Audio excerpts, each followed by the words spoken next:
It's 5:05 and welcome into a Friday edition of the Carolina Journal News Hour. News Talk 1110 99.3 WBT. I'm Nick Craig. Good morning to you. We've talked about the North Carolina Senate and their recently passed budget proposal over the last couple of weeks. Senate Bill 257, that will cover the biennium 25 through 27. With the House expected to introduce its budget proposal soon, negotiations will follow until an agreement is reached in both chambers. Last year, the Carolina Journal published a series of examining reserve funds, what they are, how they work, and appropriations allocated in the previous budget to each reserve fund, including how they were spent.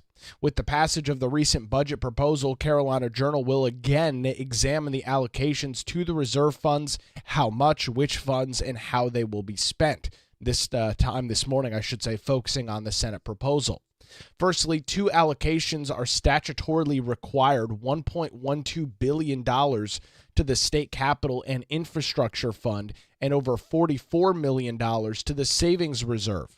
An additional $1.1 billion in discretionary reservations would be allocated to the Savings Reserve, totaling $1.145 billion. Joseph Harris, the fiscal policy analyst for the John Locke Foundation, told the Carolina Journal, in the aftermath of Hurricane Helene, the state has primarily utilized the Savings Reserve to fund disaster recovery. The Senate's budget proposal recommends replenishing the Savings Reserve to its pre-Helene level by allocating more than $1.1 billion to the reserve. This allotment would demonstrate a commitment to fiscal sustainability and disaster recovery efforts, ending quote there from Joseph Harris. The Economic Development Project Reserve will be allocated a total of $314.6 million. Of that, $15.4 would be transferred to the Information Technology Reserve. $258.4 million would be transferred to the Stabilization and Inflation Reserve, with the remaining $40 million being allocated from the general fund. Harris said the Stabilization and Inflation Reserve received an allocation of over $1 billion in fiscal year 22-23, none of which has yet to be spent.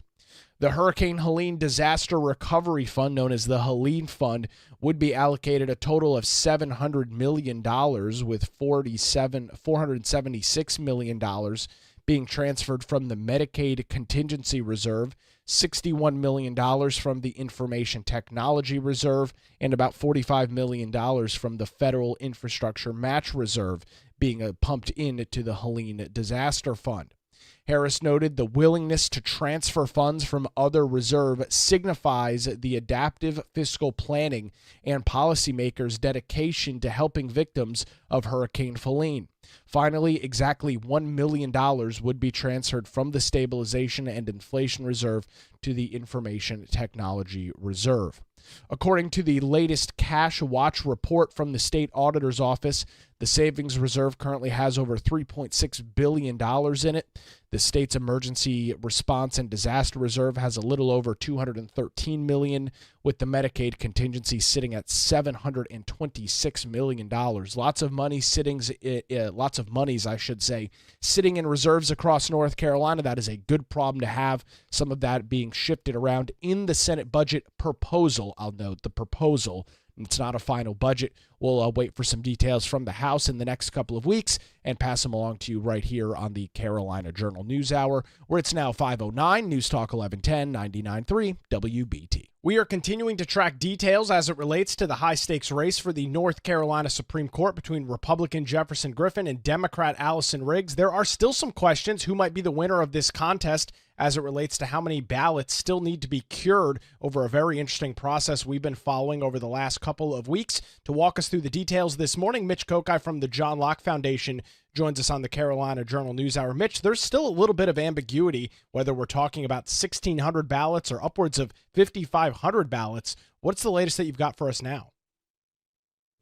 Well, it's going to be interesting to see how that issue is determined, Nick. Remember that the gap that separates Democrat Allison Riggs and Republican Jefferson Griffin in this election is 734 votes out of more than 5.5 million that were cast. Now, Griffin has been protesting a number of ballots that he says should be thrown out. And the original number that he was looking at was well over 65,000 ballots. Now, that number has come down substantially because courts have already basically agreed that 60,000 plus ballots that were challenged because of incomplete voter registration, all of those votes are going to count.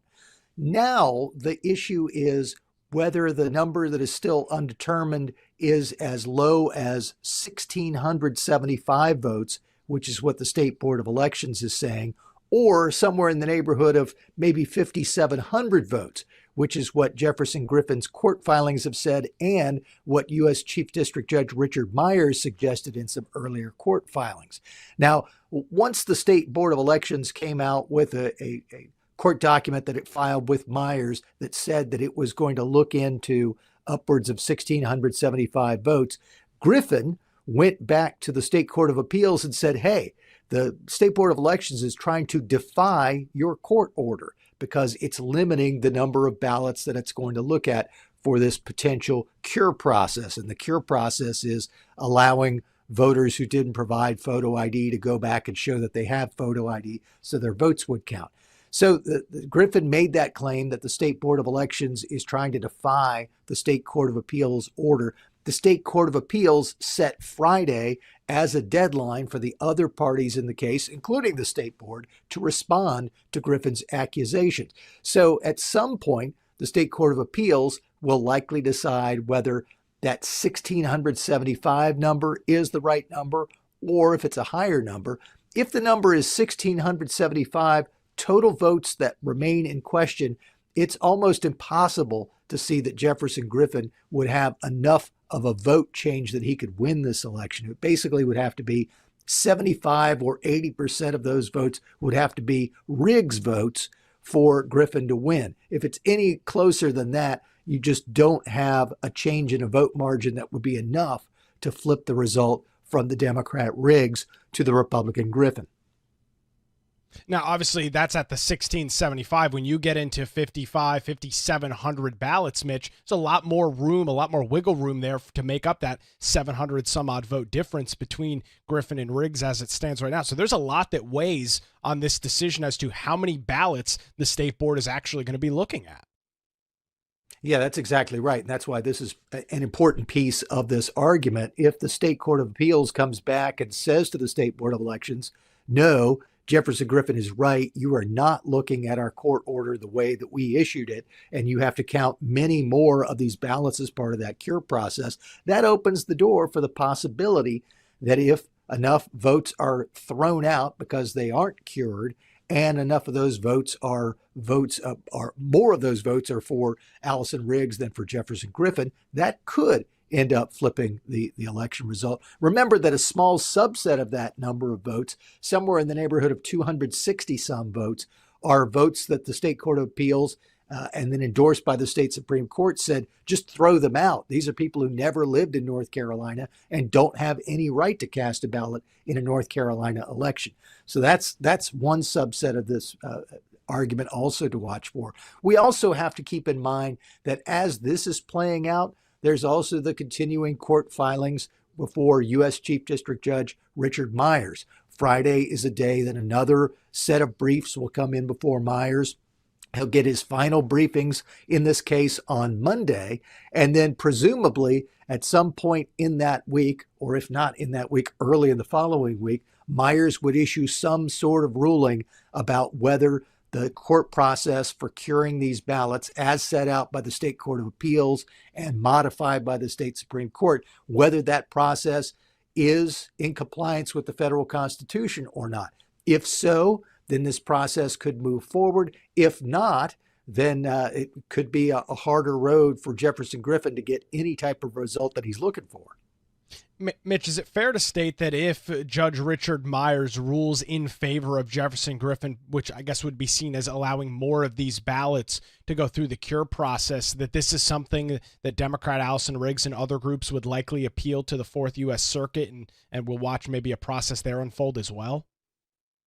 Yes. I mean, I think if Judge Myers allows for any type of cure process, even if it's just the 1,675 votes that the State Board of Elections is talking about, I think it's almost certain that Justice Riggs And maybe the State Board of Elections, too, would appeal that to the Fourth Circuit, because they're basically saying any of these votes, all of the votes that Jefferson Griffin had challenged, are all protected by the federal Constitution, because they're saying he can't challenge these ballots that were cast under the rules of the election as everyone understood them at the time after the fact. I mean, I think even some of the people who have been inclined to support some of Jefferson Griffin's arguments in this case have been saying the same thing. They've said, hey, you have a good point about these never residents voting or about people voting without providing photo ID, but that's something that should be addressed for future elections, not to try to overturn an election that's already happened. We're going to continue to watch it over the next couple of weeks. We appreciate the update this morning. Mitch Kokai from the John Locke Foundation joins us on the Carolina Journal News Hour. Where it's now 5:15, News Talk 1110, 99.3 WBT. It's time to get a look at traffic this morning, a look at the roadways with Boomer Von Cannon. Hey, thank you, Nick. Good.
22 minutes past the hour. Welcome back to the Carolina Journal News Hour. News Talk 1110, 99.3 WBT. I'm Nick Craig. Housing affordability remains a top concern for Americans across generations, but young and old are divided on who to blame, according to a brand new survey. The poll conducted by Clever Offers highlights that while 90% of respondents, including millennials, Gen Zers, and boomers, view home ownership as part of the American dream, 80% of millennials and 77% of boomers believe it's unaffordable for the average citizen.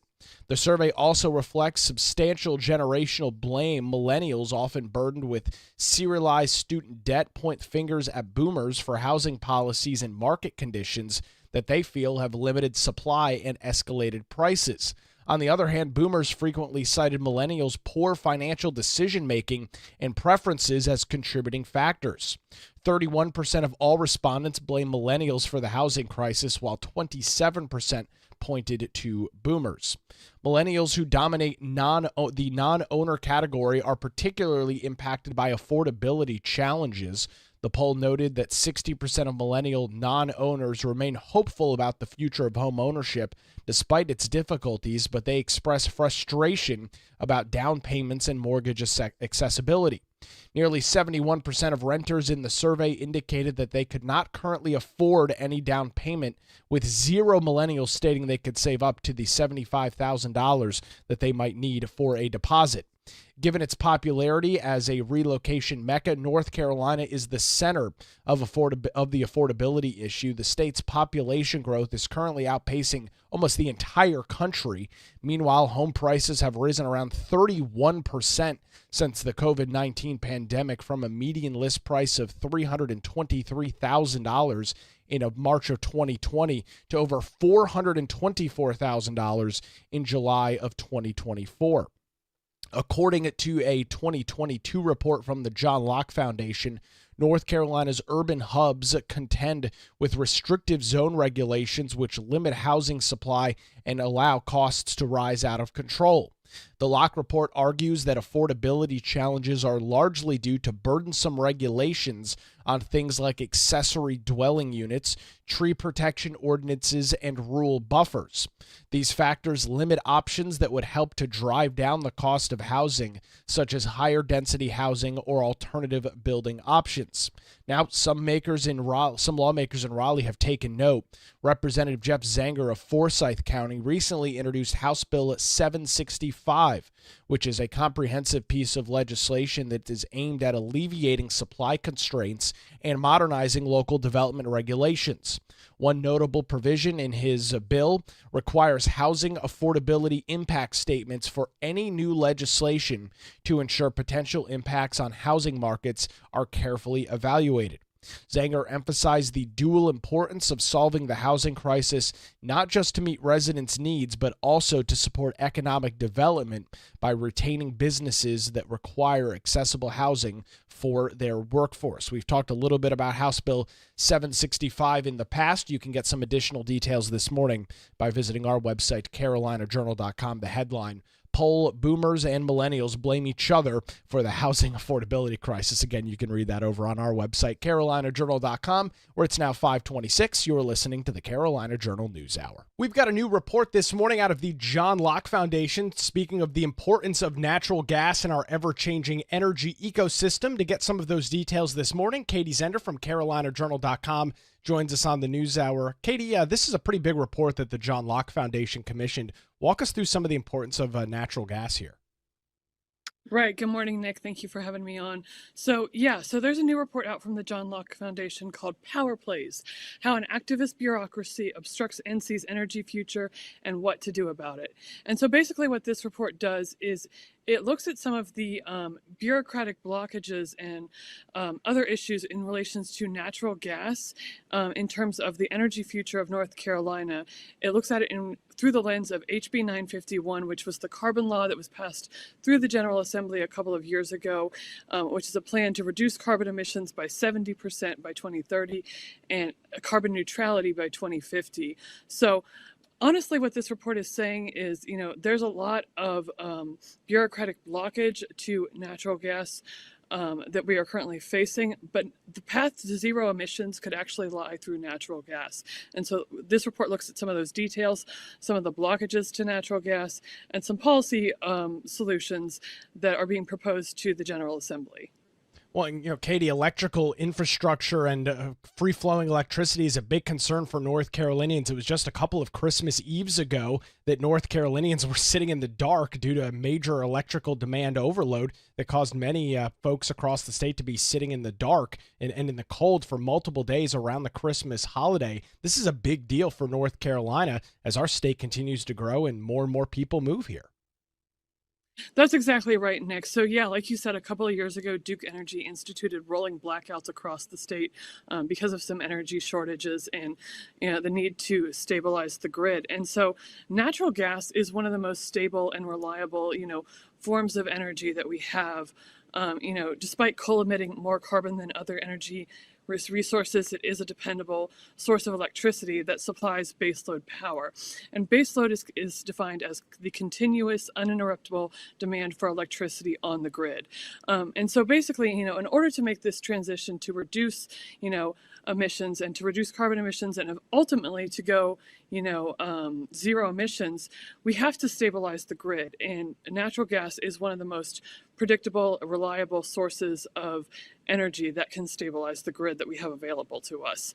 And then another really important fact is the carbon law that was approved basically mandates that this road to zero emissions has to go through the least costly way for the consumer while still maintaining increasing grid reliability. And that's the other advantage of natural gas, is that it's very, consumer affordable. It's one of the most affordable, reliable forms of energy that we have available to us. And that's really why it's, one of the best options for stabilizing the grid, even so in this path to zero emissions.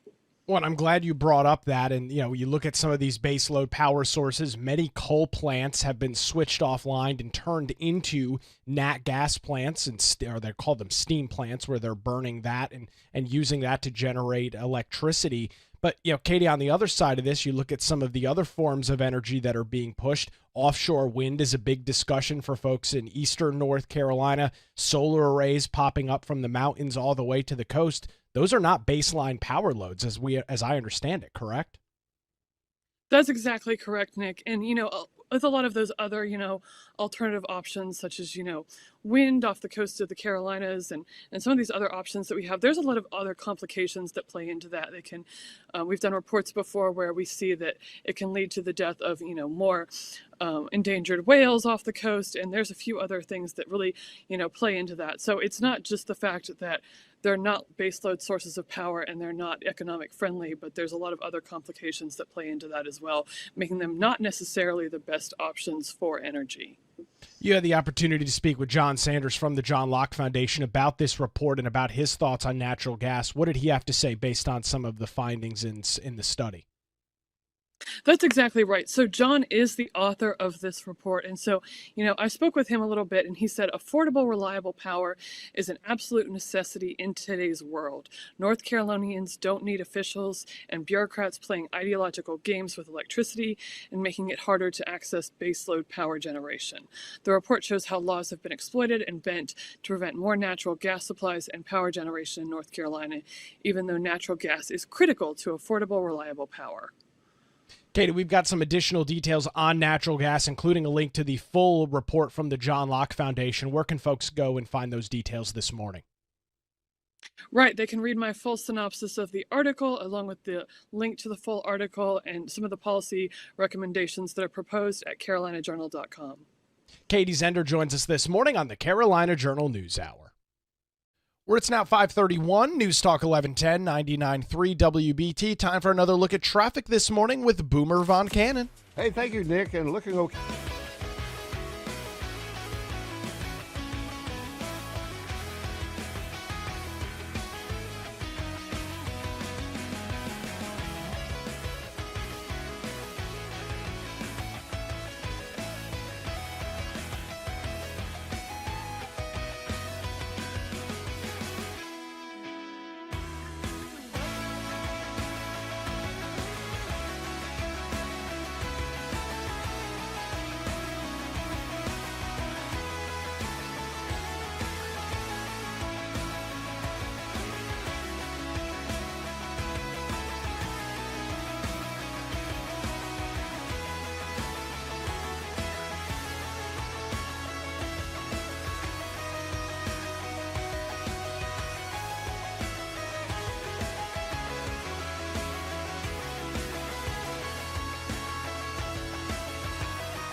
Get ready, Charlotte. The Mech Mile presented by Albemarle is back at the American Legion Memorial Stadium coming up on May the 10th. Whether you walk, run, or jog, there's a spot for you. All ages, all speeds, everyone is welcome. And hey, don't forget, kids 13 and under run for free when they register. Sign up this morning at mechmile.com and score your custom medal and t-shirt. It's the Mech Mile presented by Albemarle. It's back at the American Legion Memorial Stadium May 10th. Mechmile.com this morning for tickets and event details. 5:37, welcome back to the Carolina Journal News Hour. News Talk 1110, 99.3 WBT. Top Republicans in the North Carolina General Assembly have vowed to appeal Wednesday's decision to block a provision included in the 2024 Hurricane Helene relief bill that would change the North Carolina governor's authority over the state election board. House Speaker Destin Hall and Senate Leader Phil Berger denounced the 2-1 court ruling that blocks the General Assembly's law from taking effect. Both leaders said that they are taking immediate action to challenge that decision. Amid urgent calls for disaster relief late last year, Republicans fast-tracked a bill delivering more than $227 million to Western North Carolina. However, Republicans also used the movement to shift key state powers, including control of how members of the State Board of Election are appointed. The legislation changed the appointment power from governor, currently of the opposite party, to state auditor, with incoming state auditor Dave Bolick being a Republican. Ultimately, former Governor Roy Cooper vetoed the bill, but it was still enacted into law, which the Republican supermajority was able to do with control in both the House and the Senate. Since December, a legal battle has ensued over the constitutionality of the provision, with Governor Josh Stein leading a suit against the leaders of the General Assembly. In siding with Democrats, the court said that Senate Bill 382 violates the state constitution by interfering with the governor's duties as outlined in Article 3, Section 5 of the North Carolina Constitution.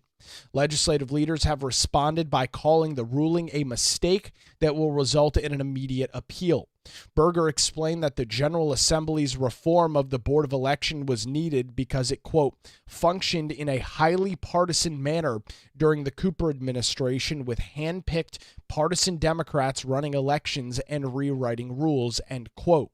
He added that there is no indication that the partisan nature will change under the Stein administration, with the Senate leader saying, quote, two lower court judges just erroneously pronounced 9 duly elected state members of the executive branch nothing more than honorary figureheads.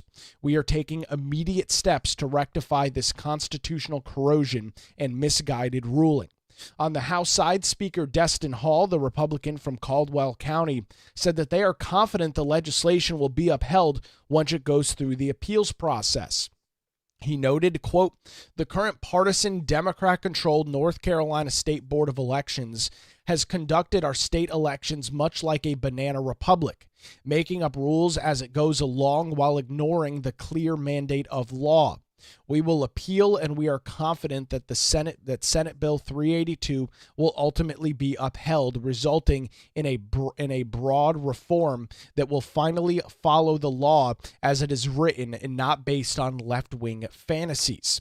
The shift would ultimately empower State Auditor Dave Bolick, who said he remains prepared to perform duties associated with controlling the state board. He said in a statement Wednesday night, quote, my office remains ready, willing, and able to take on the duties and the responsibilities of overseeing the Board of Election appointments and budget administration. I stand by my arguments and will promptly be appealing this ruling. Additional comments on the ruling have come in over the last day or so. In an exclusive statement to the Carolina Journal yesterday afternoon, North Carolina Labor Commissioner Luke Farley said the ruling would set a dangerous precedent for the Council of State for various members, including himself. He says, quote, this ruling undermines the independence of every Council of State member. It says that the governor alone controls the executive branch, ignoring the fact that the labor commissioner, the auditor, and others are elected independently and have executive constitutional duties. As a member of the Council of State, I will continue to defend this constitutional role of North Carolina's elected executive officers and stand against this unprecedented consolidation of power. In a previous statement from the labor commissioner, he added that the design of the state's constitution is to prevent tyranny, with executive authority being shared amongst members of the Council of State rather than concentrated in the hands of one individual like the governor. Stein posted a statement on X which said in part, quote, "The North Carolina Constitution puts the governor in charge of executing the law. That's what the voters elected me to do, and so that's what I will do." He went on to say that, quote, "The North Carolina Constitution does require that, and the legislature is going for an unconstitutional power grab." So seeing a lot of reaction flowing in over the last couple of days as we have watched this major decision unfold in Raleigh, as we have reported to you over the last 2 days or so.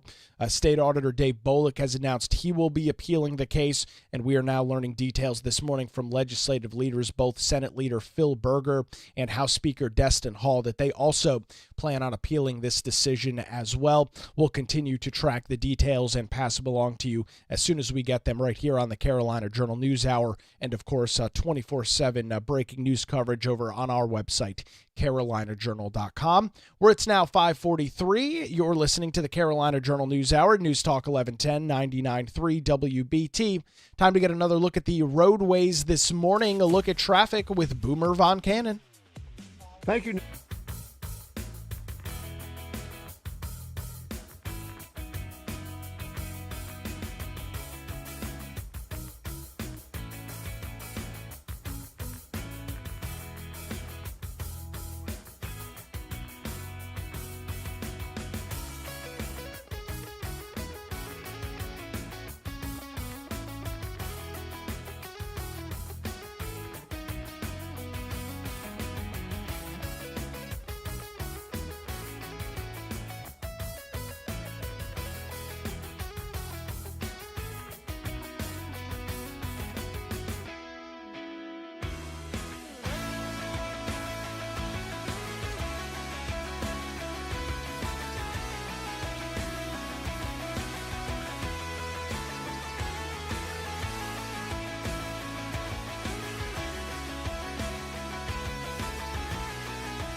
Good morning again. It's 5:51. Welcome back to the Carolina Journal News Hour. News Talk 1110 99.3 WBT. President Donald Trump signed an executive order earlier this week designated to weed out diversity, equity, and inclusion criteria in public school discipline policies across the country. The goal from the White House is to restore behavior-based standards to address growing concerns over student safety and classroom orders. According to the Trump administration, while reversing DEI-based approaches that prioritize racial quotas over safety and fairness. The U.S. Secretary of Education and Linda McMahon said in a statement after the signing of the executive order, "A student's success in adulthood starts with how they perform in the classroom, and we should teach our kids to discern right from wrong from a young age." Under the Biden-Harris administration, schools were forced to consider equity and inclusion when imposing discipline. Their policies placed racial equity quotas over student safety, encouraging schools to turn a blind eye to poor or nonviolent behavior in the name of inclusion. The executive order directs state and local education agencies to shift away from what the Trump administration describes as practices that pressured schools to discipline students differently based on their race. The order also requires federal guidance and reports analyzing the consequences of these DEI-based policies, with the goal of implementing discipline rooted in what the administration calls common sense American values. The move reverses policies from the Obama administration that urged school to equalize discipline rates across racial groups, often under the threat of losing federal funding. Trump rolled back those guidelines in 2018, but the Biden administration reinstated them in 2023. So once again, the Trump administration rolling them back. This policy change comes amid heightened concerns over increasing incidents of violence and crime in schools across the nation. And of course, that has an impact here in North Carolina as well. While the 23-24 school year saw a 7.7% drop in crime rates compared to previous years, the North Carolina Department of Public Instruction reports that acts of crime and violence remain 9.3% higher than they were in the 21-22 school year. North Carolina public schools have been grappling with long-term behavioral and disciplinary challenges that all got worsened during the COVID-19 pandemic. A recent DPI report indicates that suspension rose across multiple categories during the 22-23 school year, with short-term suspensions increasing by over 13% since pre-pandemic levels. Similarly, schools reported significant increases in students' possession of controlled substances such as marijuana and other drugs, further complicating safety efforts. Legislation aimed at discipline reform in North Carolina has faced roadblocks. Earlier efforts by Republican lawmakers, such as House Bill 187 from 2023, which sought to redefine how schools categorize offenses and implement stronger standards for student conduct, passed the House but failed to advance in the Senate.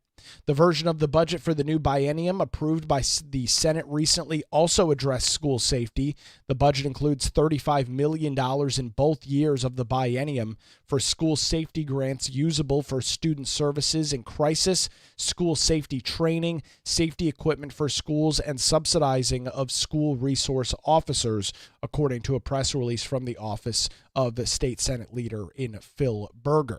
You can read some additional details on the executive order and some of those North Carolina DPI studies by visiting our website this morning at carolinajournal.com. The headline, Trump executive order aims to eliminate DEI from public school discipline policies.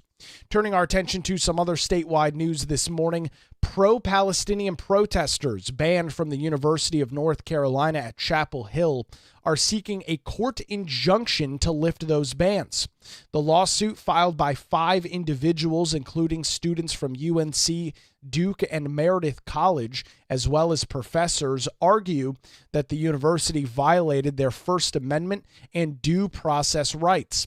The plaintiffs, represented by the ACLU of North Carolina, Emancipate NC, and Muslim Advocates of North Carolina, participated in a peaceful protest encampment in 2024. That's how they describe it, opposing the U.S. involvement of violence in Gaza. 3 were arrested during the protest, and 4 were later banned from campus indefinitely without prior notice of a proper hearing. Their legal teams contend that the university's actions were unconstitutional and lacked due process, and they are asking the court to lift the bans and prevent similar future restrictions without adequate justification or procedure. Of course, all of this happening when you had the situation unfolding in the Middle East between the Hamas Iranian-backed terror group and Israel. Those plaintiffs, many of them made their way onto UNC property. Many of this took place in April of 2024 when UNC police were called in order to start dismantling the encampment that had existed on campus for multiple days. Police warned the protesters to leave, that they were trespassing to get off campus. Many refused to do so. They were arrested, and some were banned from being on any of that UNC Chapel Hill property going forward. They are now seeking some legal injunctions here in North Carolina. We'll keep an eye on it here on the News Hour and, of course, on our website, carolinajournal.com. That's going to do it for a Friday edition. WBT News is next, followed by Good Morning BT. We're back with you Monday morning, 5 to 6, right here on News Talk 1110 and 99.3 WBT. Have a great weekend.